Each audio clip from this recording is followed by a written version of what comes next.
بوجہ جو صورتیں ہیں، سب سے پہلی صورت یہ ہے بینکوں میں جو اکاؤنٹس ہیں، یعنی کرنٹ اکاؤنٹ کے علاوہ، چونکہ کرنٹ اکاؤنٹ جو ہے، جو بینک میں آپ پیسہ رکھتے ہیں، اس کی حیثیت قرض کی ہے، امانت کی نہیں۔ نہ آپ ان کے ساتھ کسی کاروبار میں وہ پیسے لگا رہے ہیں، امانت کی صورت بھی نہیں۔ امانت یہ ہو کہ اگر وہ ضائع ہو جائے تو پھر واپس نہیں ملا کرتے، لیکن بینک تو ذمہ دار ہے، بینک لوٹا بھی جائے، بینک جل بھی جائے، آپ نے جو پیسے جمع کروائے وہ آپ کو ملنے ہی ملنے۔ تو جہاں یہ صورت ہو کہ آپ کے پیسے ڈوبنے نہیں، ملنے ہی ملنے،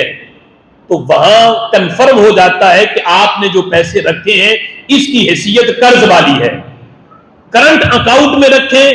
تو یہ بڑھتے نہیں، اضافہ نہیں لگتا۔ صرف بینک کا کرنٹ اکاؤنٹ، اگر دیگر اس کے اندر کئی بینکوں میں کرنٹ اکاؤنٹ کے اندر بھی ناجائز سکے ہوتی ہیں، وہ چند بینک ہیں، لیکن اگر کسی میں کوئی ناجائز سکھ نہ ہو تو پھر کرنٹ اکاؤنٹ میں پیسے رکھنا یہ جائز ہے حفاظت کے لیے۔ دوسرا، سیونگ اکاؤنٹ ہو یا اس طرح کے دیگر اکاؤنٹ جس میں پیسے رکھنے سے پیسے بڑھ جائیں، مہینے کے بعد بڑھیں، یا یہ ہے کہ آپ نے ایک سال تک اتنے پیسے بینک میں رکھنے ہیں، اگر رکھے تو آپ کو سال کے بعد اتنا نفع ملے گا، اتنی اماؤنٹ رکھو گے تو اتنا نفع ملے گا۔ یہ جتنے بھی بینک کے اکاؤنٹس ہیں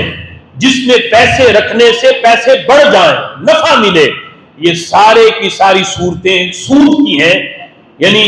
جن میں پیسے بڑھ جاتے ہیں پیسے رکھنے سے، یہ سارا کی ساری صورتیں جو ہیں یہ سودی اکاؤنٹس ہیں، اور ان سے اس طرح کا نفع لینا یہ بالکل ناجائز